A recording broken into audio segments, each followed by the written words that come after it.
Hello students. So we are meeting again for our discussion on the subject of business statistics and analytics, an important subject of MBA first semester in AKTU.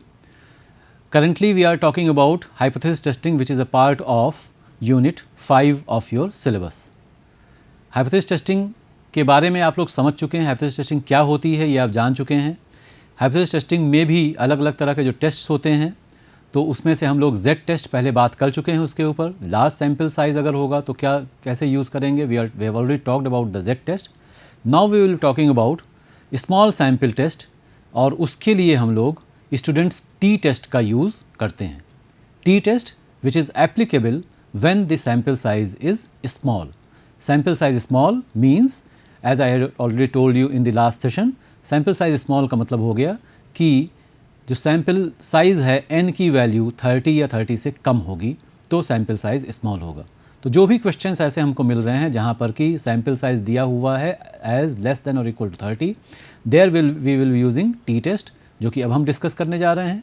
अगर कहीं पर sample size की value 30 से ज़्यादा होती है तो हम Z टेस्ट यूज़ करेंगे, जो कि हम पहले बात उसके बारे में कर चुके हैं. तो एक एक कुछ क्वेश्चंस, कुछ ऐसा क्वेश्चन जो कि पहले पूछा गया है वो देखेंगे, कुछ एक ऐसे क्वेश्चंस जो कि और आ सकते हैं, उनका कुछ वेरिएशंस, ये हम लोग कुछ देख करके और इसको T टेस्ट को अच्छे से समझेंगे कि किस तरह से T टेस्ट को यूज़ करके हम हाइपोथेसिस की टेस्टिंग करते हैं.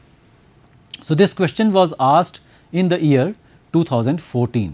2014 में ये क्वेश्चन आया था, and this is the most recent in year in which this question was asked.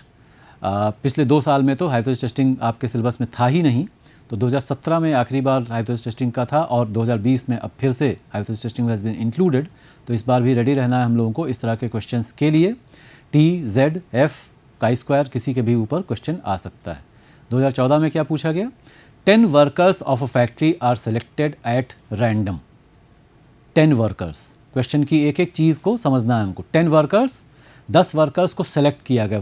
पूरी फैक्ट्री में जितने वर्कर्स हैं वो तो पूरी पॉपुलेशन हो गई, उसमें से 10 वर्कर्स को सेलेक्ट किया गया. इसका मतलब है sample size is 10, sample size हो गया 10. सैम्पल साइज 10 है, इसका मतलब सैम्पल साइज 30 से कम है. 30 से कम है इसलिए T टेस्ट यूज़ किया जाएगा, because it is a small sample size.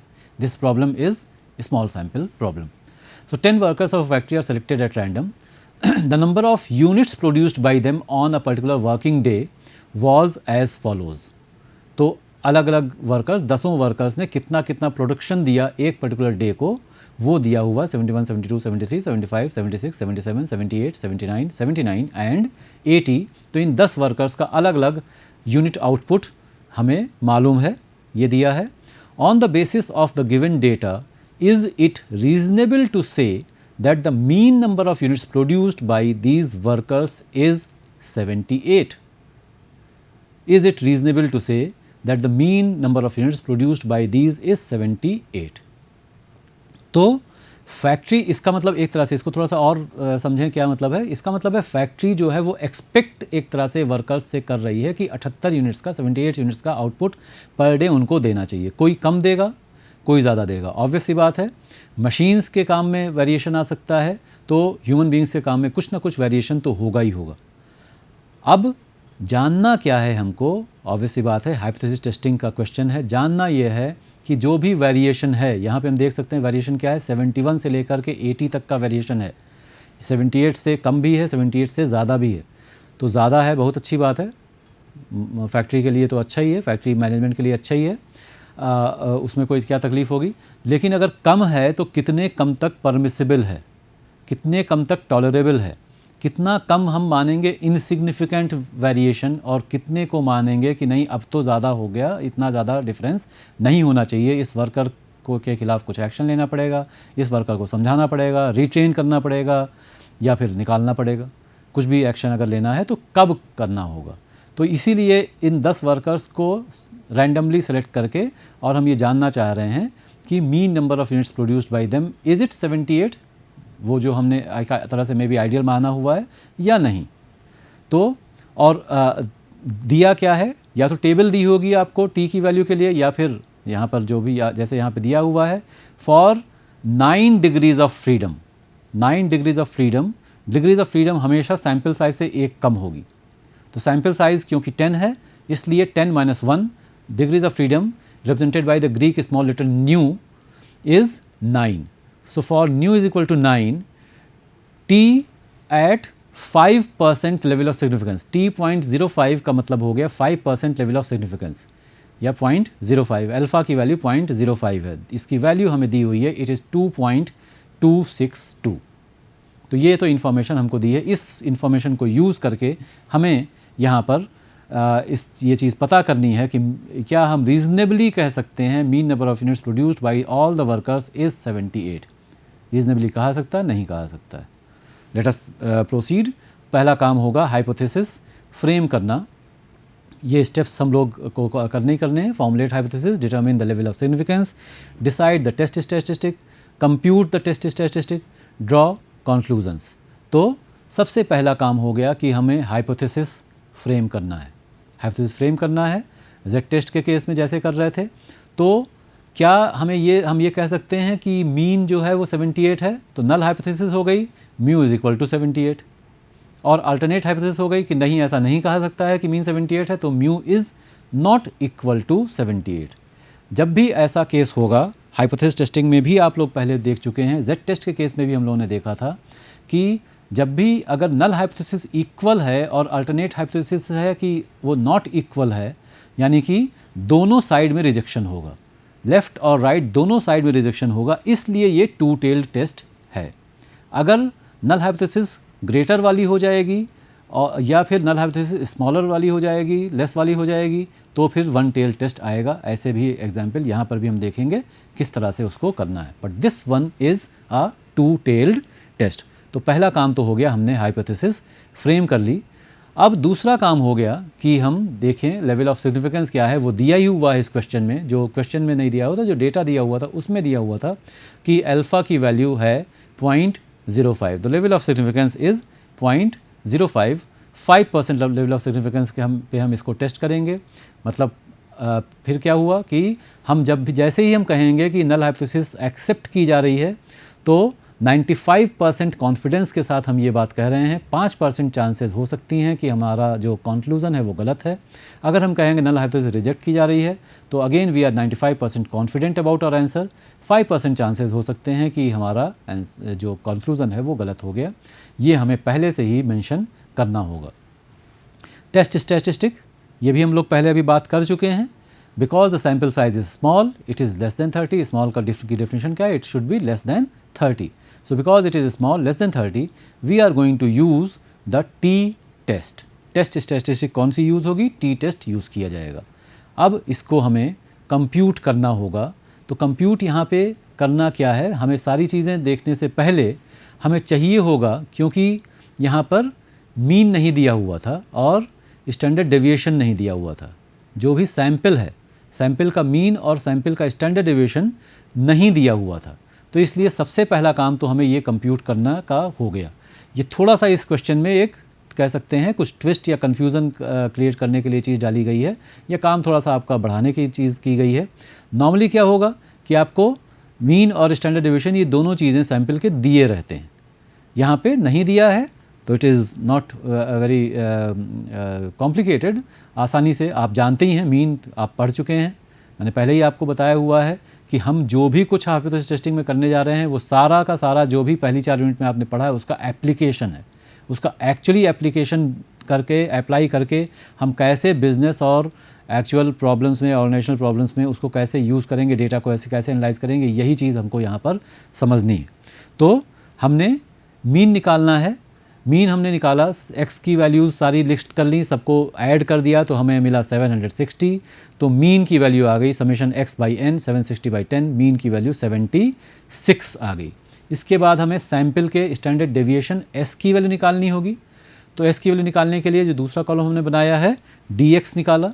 ठीक है, मीन के लिए तो हो गया, डी एक्स निकाला. डी एक्स कितना है? D x is actually, d x is equal to, we already know how, इसके बारे में हम जानते तो ही हैं, it is x minus x bar. D x is equal to x minus x bar. तो 71 माइनस 76, 71 माइनस 76 ये आ गया. 72 माइनस 76, 73 माइनस 76, इस तरह से ये वैल्यूज़ आ गई. सिमिलर देन इसके आगे हमें क्या करना है, क्योंकि हमें स्टैंडर्ड डिविएशन निकालना है इसलिए हमें dx का स्क्वायर निकालना होगा। तो जितनी भी dx की वैल्यूज़ हैं उनका हम यहाँ पर स्क्वायर निकालते चले जा रहे हैं। तो सारे स्क्वायर्स निकाल करके और उसके बाद उसका हमने समेशन निकाल लिया for finding the value of s का फॉर्मूला स्टैंडर्ड डेविएशन या सिग्मा का formula square root of summation dx square by n। जो तो ये सैम्पल का जो स्टैंडर्ड डेविएशन हो गया रिप्रेजेंटेड बाई s, ये हमको इस तरह से मिल जा रहा है और हमें जो वैल्यू मिली वो आ गई 3, x बार की वैल्यू आ गई 76 और s की वैल्यू आ गई 3। जब इतना हम कैलकुलेशन कर लेंगे अब हम टेस्ट स्टैटिस्टिक t का कैलकुलेशन इससे आगे कर सकते हैं। इसके बाद हम टेस्ट स्टैटिस्टिक t का कैलकुलेशन कर सकते हैं। ये ध्यान रखना है, फिर से मैं बोल दूं कि अगर ज़्यादातर केसेस में आपको ये वैल्यूज़ दी रहेंगी, ये वैल्यूज़ यानी कि x बार और s की वैल्यू दी रहेगी तो एक स्टेप हमारा ये बच जाएगा। नहीं देने के दिए होने के केस में हमें ये कंप्यूटेशन करना है। अब कंप्यूटिंग द टेस्ट स्टैटिस्टिक, तो सैम्पल साइज़ 10 है दिया हुआ है, x बार अभी अभी हमने कैलकुलेट किया, सैम्पल मीन अभी अभी हमने कैलकुलेट किया वो 76 है, s सैम्पल स्टैंडर्ड डेविएशन अभी अभी हमने कैलकुलेट किया वो 3 आया, पॉपुलेशन मीन यानी कि एक्सपेक्टेड जो एवरेज है आपका, जो कहा जा रहा है कि कितना कि म्यू 78 होगा कि नहीं होगा, हम क्या मान लें इसके बेसिस पर कि 78 आउटपुट है कि नहीं है। तो population mean is 78, degrees of freedom nu is equal to n-1 that is 10-1 that is 9। तो न्यू की वैल्यू डिग्रीज ऑफ फ्रीडम की वैल्यू 9 हो गई। Alpha the level of significance के लिए अल्फ़ा की वैल्यू जो है वो 0.05 हो गई। क्योंकि ये 2 टेल्ड टेस्ट है इसलिए हमको चाहिए t अल्फ़ा बाई 2। टेबल से t अल्फ़ा बाई 2 की वैल्यू जो है वो जो दी हुई थी एक्चुअली क्वेश्चन में भी, तो ये हो गई 2.262। t alpha by 2 is equal to 2.262। नहीं दिया होगा तो हम टेबल से इसको देख सकते हैं। तो अब हम कंप्यूट करेंगे t की वैल्यू। तो t की वैल्यू कैलकुलेट करने के लिए t is equal to x bar minus mu upon the sample standard deviation by square root of n। ये जब हम कैलकुलेशंस कर रहे हैं, x बार की वैल्यू 76 दी हुई है उसको हमने रख लिया, म्यू की वैल्यू 78 दी हुई है वो हम आ गया, देन 3 हमने कैलकुलेट किया था और सैम्पल साइज़ n वो 10 हो गया तो स्क्वायर रूट ऑफ 10। इसे कैलकुलेट कर रहे हैं तो हमें जो वैल्यू मिल रही है it is -2.1081 -2.1081 is the calculated value of t. This is the calculated value of t. t का जो हमने कैलकुलेशन किया, अगला स्टेप फिर से हमेशा ही यही हमें करना है। अगर ये वैल्यू रेंज में है, अगर ये वैल्यू टेबुलेटेड वैल्यू से कम है तो नल हाइपोथेसिस एक्सेप्ट हो गई, ज़्यादा है तो रिजेक्ट हो जाएगी। तो देखें ज़्यादा है या ऊपर दिख ही रहा है वैसे तो हमें, तो और एब्सोल्यूट वैल्यू देखना है हमको। तो -2.1081 actually means plus 2.81 absolute value. तो calculated value is -2.1081, tabulated value t alpha by 2 is +-2.262 at alpha की जो भी वैल्यू दी है उसके हिसाब से, और v की वैल्यू 9, न्यू की value 9, degrees of freedom are 9। तो absolute value of t calculated is less than tabulated value, therefore null hypothesis is accepted. It is therefore reasonable to say that the mean number of units produced by the 10 workers is 78. जो भी कुछ variations थे, null hypothesis accept होने का मतलब क्या हुआ, जो भी variations थे वो variations insignificant हैं, वो variations insignificant हैं। 78 हमें desirable चाहिए आउटपुट, एक्चुअली हमें 71 से लेकर के 80 तक का आउटपुट मिल रहा है, तो ये हमारे लिए इनसिग्निफिकेंट है। इतने से हम इसको ये ज़्यादा वेरिएशन इसको नहीं मान रहे हैं। अगर वैल्यू t कैलकुलेटेड वैल्यू जो है वो 2.262 से ऊपर चली जाती, चाहे पॉजिटिव चाहे नेगेटिव साइड में, तो फिर इसका मतलब है कि वर्कर्स का जो आउटपुट है वो विद इन एक्सेप्टेबल रेंज नहीं है। अगर पॉजिटिव साइड में जा रही है इसका मतलब वो जितना एक्सपेक्टेड है उससे ज़्यादा बना रहे हैं, नो प्रॉब्लम एक्चुअली। लेकिन अगर नेगेटिव साइड में जा रही है तो इसका मतलब है कि वो जितना एक्सपेक्टेड है उससे कम बना रहे हैं और फिर आपको कुछ करेक्टिव, कुछ रेमेडियल मेज़र लेना पड़ेगा। यहाँ पे नेगेटिव वैल्यू का मतलब है कि एक्चुअली आउटपुट जो है वो जितना होना चाहिए उससे कम तो है, लेकिन फिर भी वो लिमिट में है, इतना नहीं है जिसके ऊपर कुछ एक्शन लेने की ज़रूरत हो। तो this is how we go about testing the hypothesis using T test. और क्वेश्चंस कुछ देख लें जिससे कि थोड़ा सा और फैमिलियरिटी हो जाए। ये क्वेश्चन आपसे पहले पूछा तो नहीं गया है, लेकिन कुछ थोड़ा अलग था इससे जो क्वेश्चन हमने देखा तो उसलिए ये भी समझ लें थोड़ा सा। So a tyre manufacturer claims that the average life of a particular grade of tyre is more than 20,000 kilometre. Tyres की लाइफ ऑब्वियसली किलोमीटर्स में मेज़र की जाएगी। तो एक मैन्युफैक्चरर है जो ये क्लेम कर रहा है कि हमारा टायर अगर आप यूज़ करेंगे तो 20,000 किलोमीटर ऑन एन एवरेज चलेगा। एवरेज है, कम भी हो सकता है, ज़्यादा भी हो सकता है। A random sample of 16 tyres was tested to get a mean of 22,000 kilometre and standard deviation of 5,000 kilometre. Standard deviation 5,000 kilometre का है, यानी कि 22,000 जो आपने एक सैंपल लिया उसका मीन तो 22,000 है, लेकिन स्टैंडर्ड डेविएशन भी 5,000 है। Assuming normal distribution decide if the claim of the tyre manufacturer is valid. तो 20,000 वो कह रहे थे, हमने निकाला 22,000। अब डिफरेंस होगा, डिफरेंस पॉजिटिव साइड में भी हो सकता है, नेगेटिव साइड में भी हो सकता है, डिफरेंस तो होगा ही। तो लेकिन ये डिफरेंस होने के बावजूद जो भी हमने सैंपल मिला है 16 टायर्स का जो सैंपल है उसके बेसिस पर क्या कहा जाए, ये मान लिया जाए कि उनका क्लेम वैलिड है या कि उसको रिजेक्ट कर दिया जाए। तो फिर हमने कहा नल हाइपोथेसिस है कि हाँ क्लेम वैलिड है। क्लेम क्या कर रहे हैं कि 20,000 किलोमीटर से ज़्यादा चलेगा। हमने कहा null hypothesis is mu is greater than और equal to 20,000। The population mean is greater than और equal to 20,000 and therefore null alternate hypothesis becomes that mu is less than 20,000। ठीक है, तो अब हम जब इसको देखेंगे तो क्या होगा, रिजेक्ट किधर हो रहा है, किसी एक पर्टिकुलर वैल्यू से कम होने पे रिजेक्शन हो रहा है। किसी एक पर्टिकुलर वैल्यू से कम होने पे रिजेक्शन हो रहा है, यानी कि जो लेफ़्ट साइड है उधर रिजेक्शन हो रहा है। ये लेफ़्ट वाला जो है ये रिजेक्शन एरिया हो गया, ये हो गया रिजेक्शन का एरिया। तो ये रिजेक्शन का एरिया हो गया, तो इसलिए हम इस यहाँ पर इसको हम कह रहे हैं this is the left tailed test. This is the left tailed test. या तो वन टेल्ड होगा या तो टू टेल्ड होगा। पिछला क्वेश्चन टू टेल्ड था, ये क्वेश्चन वन टेल्ड है। वन टेल्ड अगर होगा तो लेफ़्ट है कि राइट है ये हमें बताना पड़ेगा, देखना पड़ेगा। तो ये लेफ़्ट टेल्ड टेस्ट है। एन की वैल्यू दी हुई है 16 है, एन की वैल्यू 16 दी हुई है क्वेश्चन में। एक्स बार दिया हुआ है, जो सैंपल का मीन है वो दिया हुआ है 22,000 है। जो सैंपल का स्टैंडर्ड डेविएशन है वो दिया हुआ है 5,000 है। न्यू की वैल्यू कैसे आएगी, sample size -1, nu the degrees of freedom. Degree of freedom हमें मालूम है, degree of freedom is equal to sample size n-1। Degree of freedom will always be equal to sample size -1, n-1।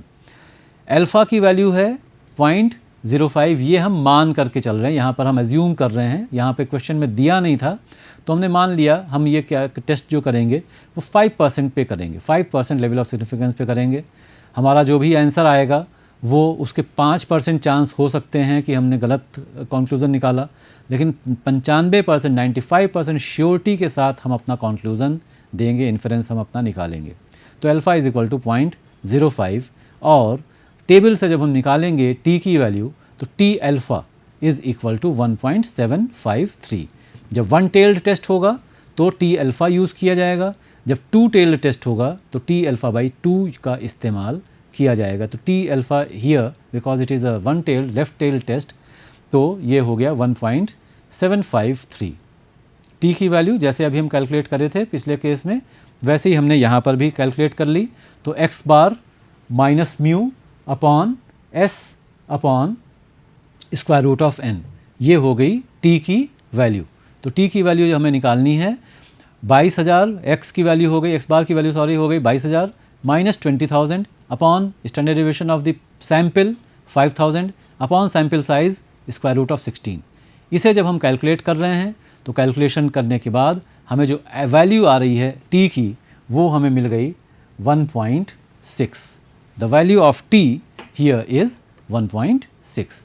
तो 1.6 T की value मिल रही है, calculated value T की 1.6 है, tabulated value ऊपर हम देख रहे हैं, हमने जो टेबल से देखी है वो है 1.753। तो 1.753 टेबुलेटेड वैल्यू है, 1.6 कैलकुलेटेड वैल्यू है। इसका मतलब है जो कैलकुलेटेड वैल्यू है वो कम है टेबुलेटेड वैल्यू से। Null hypothesis will be accepted.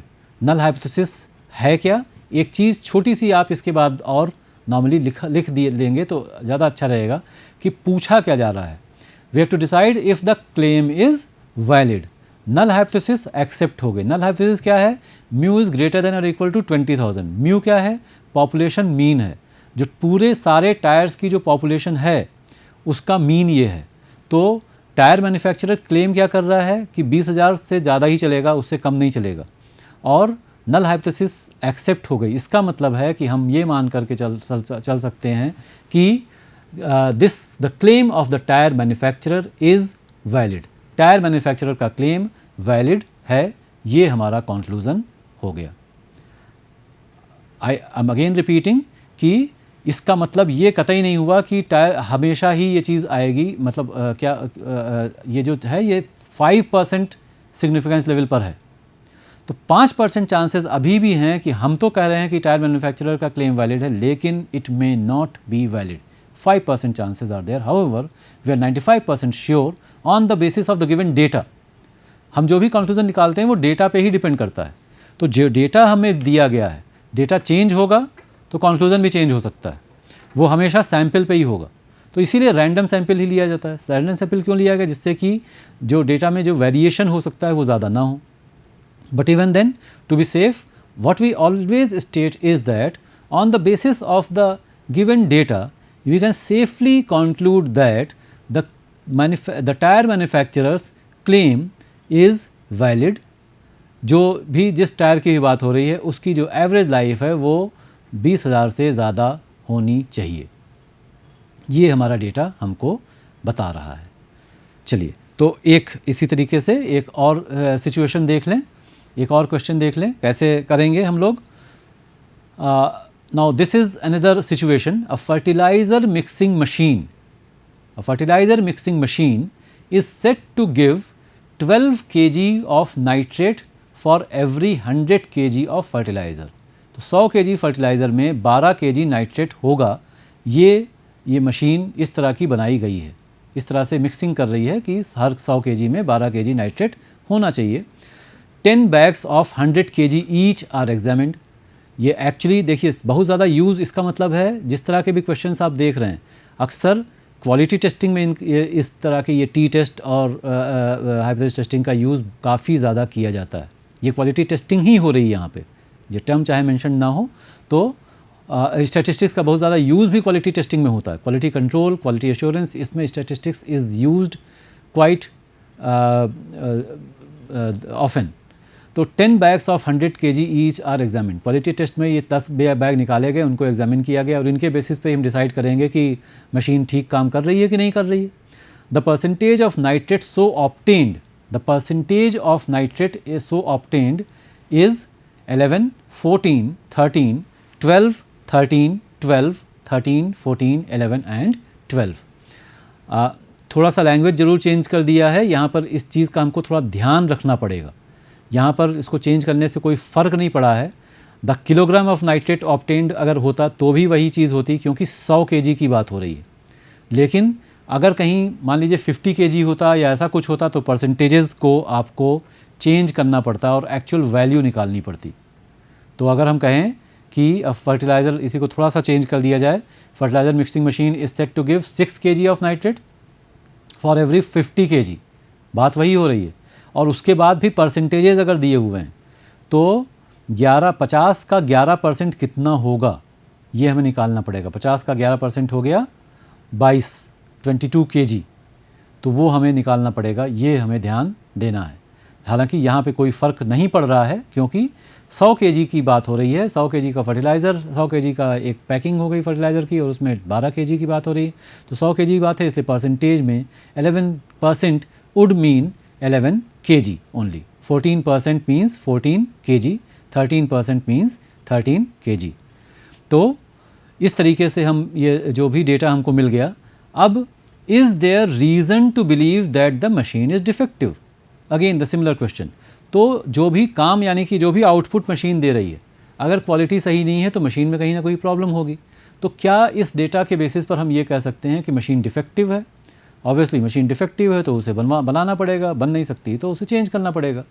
तो हम क्वालिटी टेस्टिंग के थ्रू हम ये भी जानना चाह रहे हैं कि मशीन डिफेक्टिव तो नहीं है। मशीन डिफेक्टिव है तो obviously the appropriate action has to be taken. Is there reason to believe the machine is defective? तो इसी से हमारी हाइपोथेसिस निकल करके आएगी। हमने हाइपोथेसिस नल क्या ली कि जो भी कुछ वेरिएशन आ रहा है वो वेरिएशन इनसिग्निफिकेंट है। इन जनरल ये आप ध्यान रखेंगे, नल हाइपोथेसिस इसी के ऊपर बेस्ड होगी। नल हाइपोथेसिस ऐसे ही बनाएगी कि डिफरेंस जो भी कुछ है, हम देख रहे हैं कि 10 बैग्स जो निकाले गए हैं 100 kg के, उसमें से केवल 3 बैग ऐसे हैं जिसमें कि 12 kg पैकिंग है। केवल 3 बैग ऐसे हैं जिसमें कि पैकिंग 12 kg है। बाकी सब में अलग अलग पैकिंग हो रही है। कहीं उसमें नाइट्रेट की वैल्यू एक्चुअली 12 kg है, बाकी सब में नाइट्रेट की वैल्यू कहीं ज़्यादा है कहीं कम है। 11 से लेकर के 14 तक वैरी कर रही है, 11 to 14 इट इज़ वैरिंग। तो अगर वेरिएशन है तो डिफेक्टिव हो सकता है, वेरिएशन अगर इनसिग्निफिकेंट है तो डिफेक्टिव नहीं होगा। तो वेरिएशन सिग्निफिकेंट है नहीं या नहीं है, ये जानने के लिए हमने नल हाइपोथेसिस ली कि वेरिएशन सिग्निफिकेंट नहीं है। The variation in the packing in the percentage of nitrate is not significant. Not significant का मतलब क्या हो गया कि हमने पॉपुलेशन का मीन हमने कहा कि वो 12 ही है। H0 और H0 is mu is equal to 12। अगर ये म्यू इक्वल टू 12 हो गया तो इसका मतलब है बाकी सारे केसेस आ जाएंगे दूसरे केस में। तो mu is not equal to 12 ये हो गई अल्टरनेट हाइपोथेसिस। क्योंकि इक्वल और अनइक्वल की बात हो रही है तो बीच में एक्सेप्टेंस एरिया होगा और दोनों तरफ, बीच के दोनों तरफ रिजेक्शन एरिया होगा, इसलिए ये 2 टेल्ड टेस्ट हो रहा है। यहाँ पर बीच में एक्सेप्टेंस होगा, ये पूरा हो गया एक्सेप्टेंस और ये पूरा हो गया इधर का एरिया हो गया रिजेक्शन। तो क्योंकि दोनों साइड में रिजेक्शन हो रहा है इसलिए ये हो गया 2 टेल्ड टेस्ट। n की वैल्यू 10 दी हुई है, x बार हमें कैलकुलेट करना पड़ेगा, x बार कैलकुलेट करना पड़ेगा, s भी कैलकुलेट करना पड़ेगा। जो सैंपल का मीन है और जो सैंपल का स्टैंडर्ड डिविएशन है ये दोनों कैलकुलेट करना पड़ेगा। अगर हम यहाँ पे कैलकुलेट करेंगे, क्योंकि सिमिलर क्वेश्चन है, ये चीज़ वैसे ही है जैसे कि हम पहले कर रहे थे, पहले के एक क्वेश्चन में हमने ये काम किया था, तो इसलिए मैंने सीधे सीधे यहाँ वैल्यू रख दी है। जो अगर आप मीन निकालेंगे सारे 10 बैग्स के नाइट्रेट के परसेंटेजेस का तो वो 12.5 आएगा। अगर हम स्टैंडर्ड डिविएशन निकालेंगे उस सैंपल का तो 1.08 आ रहा है।